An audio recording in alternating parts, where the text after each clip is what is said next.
আসসালামু আলাইকুম বন্ধুরা, সবাই কেমন আছেন? নিঃসন্দেহে অনেক অনেক ভালো আছেন। ঈদ পরবর্তী অনেকদিন পর আপনাদের সামনে উপস্থিত হলাম ব্যবসায়িক কিছু আইডিয়া নিয়ে। বিশ্বে চলছে করোনার বিশাল মহামারীতে হাজার হাজার না লক্ষ লক্ষ লক্ষ লোক মারা যাচ্ছে। থমকে পড়ছে বিশ্বের অর্থনৈতিক অবস্থা। এমত অবস্থায় আমরা অনেকে চিন্তিত, কি করব, কোথায় যাব, কি করা উচিত। আর যাও বা ব্যবসা শুরু করতে গিয়ে অনেকেই ব্যবসা লস করে ফেলছি। আজকের আমার টপিকটাই হচ্ছে বন্ধুরা, ব্যবসায় কেন লস হয়, কী কারণে ব্যবসায় লস হয়। আমি সেই বিষয়গুলি প্রত্যেকটা বিষয় এখানে 12 থেকে 13টা পয়েন্ট আলোচনা করার চেষ্টা করব বন্ধুরা। প্রত্যেকটা পয়েন্ট একটু মনোযোগের সহিত খেয়াল করবেন এবং শোনার চেষ্টা করবেন। একবার না পারলে 2 থেকে 3 বার শোনার চেষ্টা করবেন। আমি জানি ইনশাল্লাহ যদি কখনো বিজনেস শুরু করতে চান, এই পয়েন্টটা মাথায় নিয়ে যখন ব্যবসায় নামবেন, আশা করি আল্লাহর রহমতে কখনোই ব্যবসায় ঠকবেন না। আমার অভিজ্ঞতা থেকে বলছি, আমার চরম অভিজ্ঞতা থেকে বলছি, ব্যবসায় যদি একটা কথা মাথায় রাখতে হবে, হুঁচট না খেলে কখনো শেখা যায় না। হাঁটিতে শিখে না কেউ না খেয়ে আছে। হাঁটতে গেলে আছাড় পড়তে হবে। আমাদের বাবুদের কথা মনে পড়ে, ছোটো ভাইদের কথা মনে পড়ে, যখন সে প্রথম হাঁটা শিখে তখন সে কতবার পড়ে গিয়েছে। তারপরে একবার, দুইবার, তিনবার এগেইন এগেইন ট্রাই করতে করতে একটা পরে সে হাঁটা শিখে যায়। ঠিক সেম আমার জীবনে অনেক ঘাত প্রতিঘাত আছে। সেই অভিজ্ঞতার আলোকে, অভিজ্ঞতা থেকে কিছু কথা বলছি, এবং আমার বন্ধুবান্ধব বা আমার পরিচিত তারা অনেকেই অনেক ঘাত প্রতিঘাত সহ্য করে আজকে অনেক বড়লোক হয়েছে, অনেক কোটি কোটি টাকার মালিক হয়েছে। সেই অভিজ্ঞতার আলোকে কিছু কথা বলার চেষ্টা করি। কথাগুলি খুবই সিম্পল, বাট আপনাকে আমাকে জানতে হবে। আমার টপিকসগুলি থেকে মূলত ব্যবসায়িক কেন্দ্রিক। তো যাই হোক বন্ধুরা, ব্যবসা করতে গিয়ে আমরা অনেক সময় পুঁজি নষ্ট করে ফেলি। লাভ তো দূরের কথা, পুঁজি শেষ হয়ে যায়, নিঃস্ব হয়ে যায়, রাস্তায় বসে যায়। কারণ কি? কারণগুলো আমি এখন বর্ণনা করি বন্ধুরা। যদি আমার ভিডিওটি ভালো লাগে থাকে তাহলে অবশ্যই এটা লাইক এবং কমেন্টস করবেন। তবে ভালো কমেন্টস করার চেষ্টা করবেন, কারণ আপনার একটা খারাপ কমেন্টস অন্যকে কষ্ট দিতে পারে। আর আপনি চান না যে আপনি খারাপ কমেন্টস করেন। হ্যাঁ, আমি ধুস করতে পারি, তবে চেষ্টা তো করছি আপনাকে, বা হয়তো বা আপনার উপকার হচ্ছে না, কারো না কারো হচ্ছে। হ্যাঁ, আমার ভিডিওটা করতে গিয়ে একটু সময় লাগে, কারণ বুঝিয়ে তো বলতে হবে।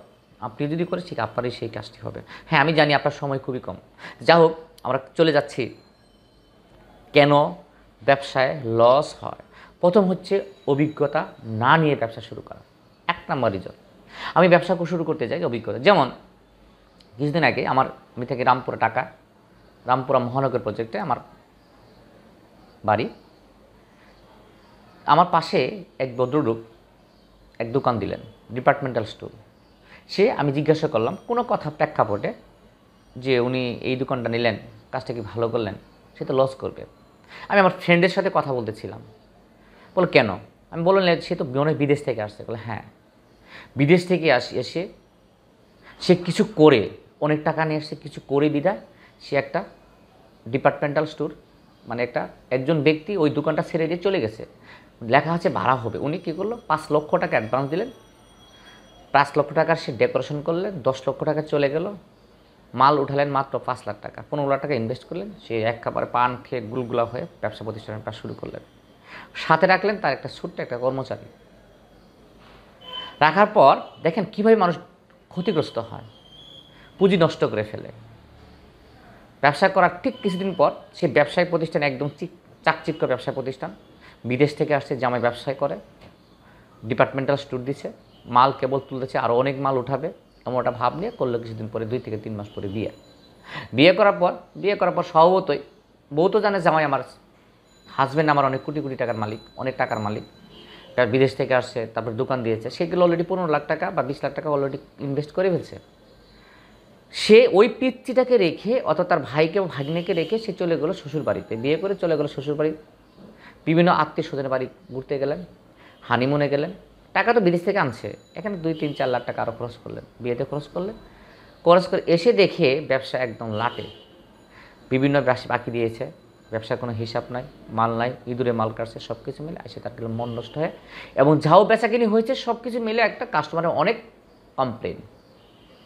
এভাবে সে নিজে শুরু করলেন, আবার মাল উঠালেন। আগে দিয়েছে 20 লাখের মতো, পরে আরও 5 লাখ টাকার মাল ওঠালেন।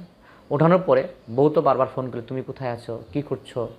ডিপার্টমেন্টাল স্টোর, বাট দেখেন অভিজ্ঞতা না থাকলে যা হয়, সারাক্ষণ তাকে থাকতে হবে। সকাল 7টা থেকে শুরু রাত 11টা পর্যন্ত বা 12টা পর্যন্ত দোকান খোলা রাখতে হয়। নতুন বউ, বউকে সময় দেবে না, দোকানে সময় দেবে।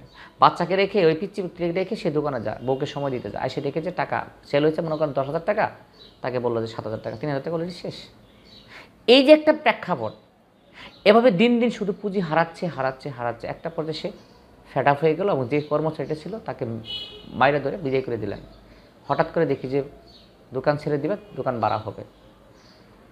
দেখেন এই যে প্রেক্ষাপট, তখন আমি আমার বন্ধুকে বললাম, দেখছেন কথাটা, কারণ অভিজ্ঞতা না নিয়ে যে বা যাহারা ব্যবসা বুঝেন তাদের এই ডিপার্টমেন্টাল স্টোর বা মুদির দোকান বা মনোহারি দোকান দেওয়া দরকার বা যে কোনো ব্যবসা শুরু করা উচিত। অভিজ্ঞতা নাই, দেখেন হয়তো 20 থেকে 30 লাখ টাকা সে ক্ষতিগ্রস্ত হলো।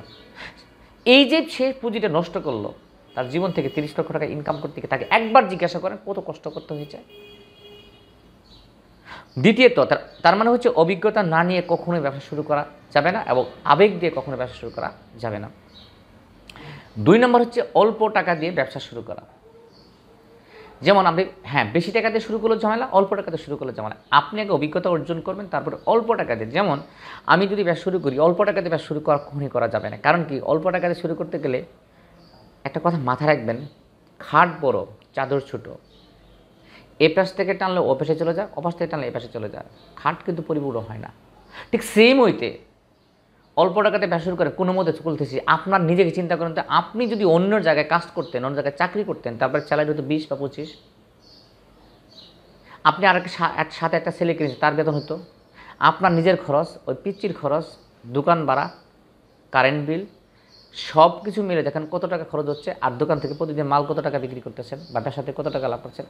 অল্প দিয়ে শুরু করা, অল্প দিয়ে শুরু করতে পারে যায়। কিছু কিছু ব্যবসা আছে যেটা অল্প পুঁজি দিয়ে শুরু করা উচিত।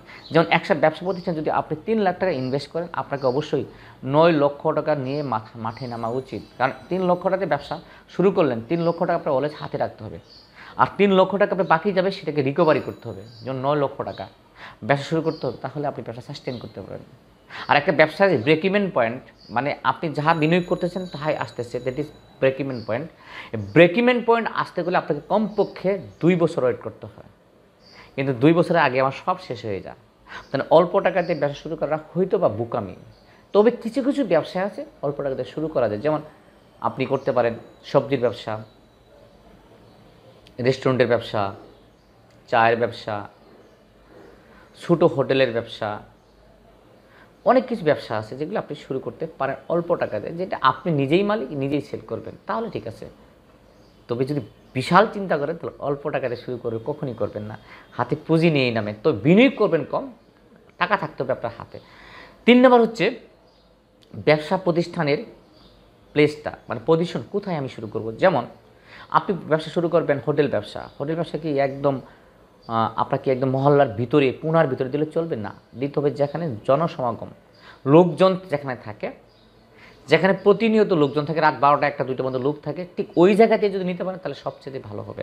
কখনোই ব্যবসা প্রতিষ্ঠানে নিচতলা ছাড়া দোতলায় নেওয়ার চেষ্টা করবে না। যখন আপনি হোমোজিক্যালি দোতলা নিলে চলবে, আর এবার দোতলায় দেখতে হবে যে ওই এলাকাটা কতটা জনপ্রিয়, কতটা মানে জনবহুল, তাহলে হয়তো বা চলতে পারে। তারপরেও লোকজন খাওয়ার জন্য নিচতলা থেকে দোতলায় যায় না।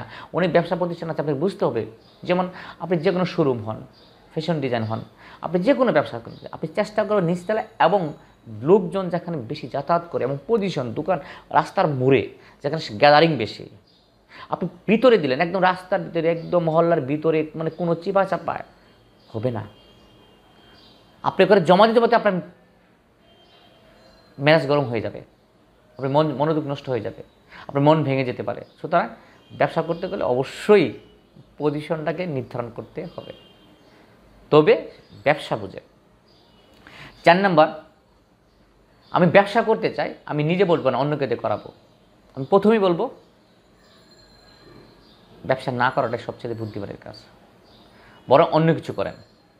যদি নিজে বসতে না পারেন শুরু করা উচিত না।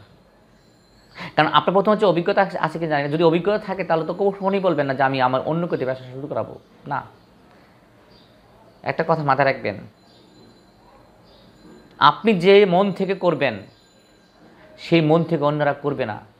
যতভাবে বোঝানোর চেষ্টা করবেন সেই স্বার্থটা বুঝবে, আপনারটা বুঝবে না। তাই বলে কি অনেক প্রতিষ্ঠান চলে না? হ্যাঁ চলে। দেখবেন যেমন স্বপ্ন চলে না, অনেক ব্যবসা প্রতিষ্ঠান চলে, অনেক কর্মচারী করে হ্যাক করে। তাতে কয়েকটা ক্যাটাগরি দেখেন তো, একদম সেলসম্যান থেকে শুরু করে তার উপরে স্টেপ বাই স্টেপ একজনের খবর একজন পিছনে একজন লাগাই রাখছে। কেউ ফাঁকি দেওয়ার কোনো সুযোগ পায় না, এমন জবাব দিয়ে থাকে প্রতিদিন। সুতরাং সেটা ভেবে কাজটা করার চেষ্টা করতে হবে। ব্যবসার মালামাল নিজে না কিনে অন্যকে দিয়ে কিনানো, আপনি হোটেলে ব্যবসা হোক, এনি কাইন্ডস অফ বিজনেস, মাথায় রাখতে হবে আমি অন্যকে দিয়ে কিনবো, 10 জনের সাথে আমি নিব, রেট নিব, এখান দেখবে কোনটা ভালো এবং কোনটার মাল ভালো এবং রেট কম। মাল ভালো এবং রেট কম আমাকে সেটা চিন্তা করতে হবে। আমাকে মালও ভালো হতে হবে, রেটটা কম হতো, সেটা চিন্তা করতে আমাকে, অন্যকে দিয়ে না। মন করার মতো কাজ করলে হবে না, নিজেকেই। তার মানে আমি মাল কিনবো, যে কোনো মাল, ব্যবসা প্রতিষ্ঠান মাল, যে কোনো কৌশল আমার কি জানা থাকতে হবে। আমার ম্যানেজারকে দিয়ে বা আমার কর্মচারীকে জানালে হবে না, আমাকেই জানতে হবে। 6 নম্বর হচ্ছে অলসতা। আমরা ব্যবসা করতে চাই, অলস, টাকা আছে, লাভ নেই, অলস হলে হবে না। অলস মস্তিষ্ক শয়তানের আড্ডাখানা। দৃষ্টিভঙ্গি বদলান, জীবন বদলে যাবে। অলসতা কেন? ঘুমিয়ে থাকবেন, জিমিয়ে থাকবেন, কর্মচারীকে বা চাবি দিয়ে বললেন তুমি যাও, আরে আসবে, সে আসবে, সে আপনি খুব ভালো করেই জানে আপনি অলস, আপনি এখন আসবেন না, 10টার আগে আসবেন না। সে দেখবেন এই 3 ঘন্টা 7টা সময় দোকান ঠিকই খুলবে বা ব্যবসা প্রতিষ্ঠান ঠিকই করবে, কিন্তু দেখবেন তার মতো করে কাজ করে এসে উল্টাপাল্টা কপ কিছু করে এলোমেলো লাগাই ফেলছে। আপনি ধমক দিবেন, সে চলে যাবে, আপনার অনেক ক্ষতি করে ব্যবসা লাফে উঠবে, করা যাবে না। 7 নাম্বার, যে কোনো ব্যবসা বাকি দেওয়া যাবে না। নগদে বন্ধুত্ব, বাকিতে বন্ধুত্ব নষ্ট হয়। মন খারাপ করুক, কিছু যায় আসে না। ব্যবসা করতে আসেন, খাতির আছে, মুখে আছে, মালের সাথে না। বাকি দিবেন, দেখবেন পরের দিন থেকে তাকে আর পাবেন না। হ্যাঁ দিবেন, মেন্টালি প্রিপেয়ার করছে, সে মানুষ ভালো, বাকি দিলে কোনো সমস্যা হয় না। বুঝে শুনে দিতে হবে, ডিপেন্ড করো কার উপরে, আপনার উপরে। হ্যাঁ কিছু কিছু ব্যক্তি দেখবেন মাল আপনার কাছে 2,000 টাকার মাল নিছে বা 20,000 টাকার মাল নিছে, 1 লক্ষ টাকার মাল আছে, আপনি টাকা চান বিদায় আপনার সে রাগ করতেছে। আপনার সেই রাগে এত ভালো একটা কাস্টমার ছিল বা ক্লায়েন্ট ছিল, এই মালে আপনার কাছে আর আসতেছে না, অন্যজনের কাছে মাল নেয়। ওই 1 লক্ষ টাকা চান, সে টাকাও দিচ্ছে না, মালও নিচ্ছে না। তার মানে টাকাও গেলো, মালও গেলো, ক্লায়েন্টও নষ্ট হয়ে গেলো। তো বাকি দিয়ে বিজনেস করা, হ্যাঁ হয়তো অনেকে বিজনেস করে বুদ্ধি করে করতে পারে, ইটস আপ টু ইউ। আপনাকে দেখতে হবে যে বিজনেসটা যেহেতু আমাকে আমার মতো করে চিন্তা করতে হবে। কেউ বাকি দিয়ে যদি করতে পারে ওকে করুক, সমস্যা কোথায়? আপনি দেখবেন আপনি যদি বাকি দিয়ে লাভবান হতে পারেন, আগে অভিজ্ঞতা অর্জন করেন, তারপরে বাকি দেন, এবং ব্যক্তিটা চিনেন, ক্লায়েন্টটা চিনেন, কাস্টমারটা চিনেন, দেন ডিসিশন দেন, আদারস নেওয়া যাবে না। বাকিতে দিলে সম্পর্ক নষ্ট হবে। মুরব্বীর একটা কথা বলে গেছে, যদি তুমি কারোর সাথে সম্পর্ক নষ্ট করতে চাও বা সম্পর্ক না রাখতে চাও, তাহলে তুমি তাকে ডেকে নিয়ে কিছু টাকা হাওলাত দাও, দেন টাকা হাওলাত দেওয়ার পরে দেখেন তার সাথে সম্পর্ক থাকে কিনা, কখনোই থাকবে না। 8ম, ব্যবসায়িক মনোভাব না নিয়ে ব্যবসা শুরু করা। আমি যখন ব্যবসা শুরু করব তখন আমার 100% মনোভাব থেকে অ্যাটিটিউড থাকবে, আমি ব্যবসায়িক মনোভাব। অনেকে আপনাকে কৃপণ বলতে পারে, ওকে বলুক কিন্তু ব্যবসা করতে আসছেন। অনেকে আপনাকে বলে হিসাবি, হ্যাঁ অবশ্যই হিসাবি, আমি ব্যবসা করতে আসছি না, আমাকে লাভ করতে হবে না। অনেকে বলে আপনি লাভ করেন, অবশ্যই লাভ করুন, লাভ না করলে ব্যবসা করবো কই থেকে। অনেকে বলে আপনার ব্যবসা অনেক ঠকে, কেন ঠকাবো? ব্যবসা করতেছি লাভ করবো, আমি তার 5 টাকাতে কিনে যদি আমি 60 টাকা বিক্রি করতে নাই পারি, তাহলে আমার এই যে খরচ আছে, কর্মচারী আছে, আমি আছে, আমার ছেলে মেয়েও, ওয়াইফ, বাসা ভাড়া সব কিছু মিলে আমি লাভটা করবো কই থেকে? ব্যবসায় কৌশল অবলম্বন করতে হবে। ব্যবসায় কখনোই আপনার ব্যবসার গোপনীয়তা অন্যকে শেয়ার করা যাবে না। ব্যবসায় মনোভাব নিয়ে থাকতে হবে। আপনি মনের শান্তিতে বলে দিলেন, দোস্ত আমি তো এই করি সেই করি, নো, কখনোই মনের বলে মনোরঞ্জন, আপনার গোপনীয়তা কাউকে বলা যাবে না। আপনার গোপনীয়তা বা আপনার কৌশল জেনে অন্যজনে ঠিক সেম ব্যবসা শুরু করে আপনাকে লাড়ে উঠাবে। আমাদের বাংলাদেশ না, যে কোনো দেশে মির্জাফরের অভাব নেই। একটা কথা মাথায় রাখবেন, একজনে বলে গেছেন বোকা নাম্বার 3, যে ঋণ করে যে দে ঋণ। যেমন আপনি বিশ্বাস করতে আপনার ওয়াইফের সাথেও অনেক কিছু শেয়ার করা যাবে না, এটা মাথায় রাখতে হবে। সে বিশ্বাস হোক না, ব্যবসায়িক কোনো আলোচনা আপনার ওয়াইফের সাথে শেয়ার করা যাবে না, কখনোই না, সেটা একটা ভুল। তাহলে ব্যবসা করতে হলে ব্যবসায়িক মনোভাব শৃঙ্খলা মেনটেন করে ব্যবসা করা করা উচিত। আর যদি না করতেন তাহলে লাটে উঠবেন। 9 নম্বর, হিসাব না রাখা। ব্যবসা করতেছেন, টাকা দিচ্ছেন, দিচ্ছেন, no, that is not business. Business হচ্ছে যে আপনি 1 টাকা খরচ করবেন, লিখে রাখবেন, 2 টাকা খরচ করেন, লিখে রাখবেন, 3 টাকা খরচ করেন, লিখে রাখবেন। হ্যাঁ, আপনি করতেছেন, আপনাকে মাস শেষে দেখতে হবে, বছর শেষে দেখতে হবে আমি কত টাকা বিনিয়োগ করলাম, কত টাকা আমার আসলো। কিচ্ছু করার নেই। বড়লোকি করলে লাটে উঠবেন। বড় যদি হতে যাও, ছোটো হতে হবে। আগে ছোটো থেকে শুরু করেন না, বড় হবেনই তো। একটু ওয়েট করেন। 10, মন করার মতো কাজ করা। অনেকেই ব্যবসা শুরু করে মন করার মতো কাজ করতেছেন। মাল উঠালাম না, পরে উঠাম, দেখা যাক। আর এই ব্যাপারে সময়ের এক পুরো, সময়ের দোষ পুরো। সময় মতো একটা মাল যদি কিনতে না পারেন, লাভটা করবেন কোথা থেকে? আজকে একটা মালের ডিসকাউন্ট, আগে ভালো জানতেছেন যে এই মালটার রেট বেড়ে যাবে, আপনি কিছু মাল স্টক করেন। আপনি না করলে কেউ না কেউ করবে। That is business. Business policy আপনাকে থাকতেই হবে। মন করার মতো কাজ করলে হবে না। এবং অনেকেই দেখি যে কাজটা সবচেয়ে বেশি ভুল করে, ব্যবসা প্রতিষ্ঠানে অনেকে বন্ধুকে দাওয়াত দেয়, আড্ডা দেয়। আরে কেন? আপনার ব্যবসা প্রতিষ্ঠানে অন্যদের আড্ডা দিবে কেন? আপনি আড্ডা দিবেন আপনার ব্যবসা প্রতিষ্ঠানে না, অন্য কোথাও গিয়ে, অন্য রেস্টুরেন্টে গিয়ে, অন্যের বাসায় গিয়ে, অন্যের অফিসে গিয়ে আপনি যদি পানি দেবেন, আপনার বুঝছেন কেন? এটাকে মাথায় রাখতে কখনোই না। আপনার ব্যবসার গোপনীয়তা কখনোই সেটা করা যাবে না।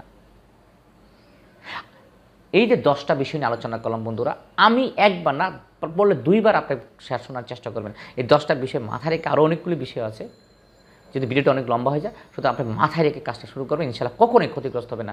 জীবনে এই জীবনকে সুন্দর করতে হলে কিছু কিছু বিষয় নিয়ে মাথায় রেখে আপনাকে সামনে যাওয়া উচিত। বন্ধুরা, আমার ভিডিওটি যদি ভালো লেগে থাকে তাহলে আমার চ্যানেলটি থেকে সাবস্ক্রাইব করবেন অবশ্যই। পরবর্তীতে আরও চমৎকার কিছু ভিডিও দেওয়ার চেষ্টা করবো ইনশাআল্লাহ। সবাই ভালো থাকেন, সুখে থাকেন। আল্লাহ হাফেজ। আসসালামু আলাইকুম।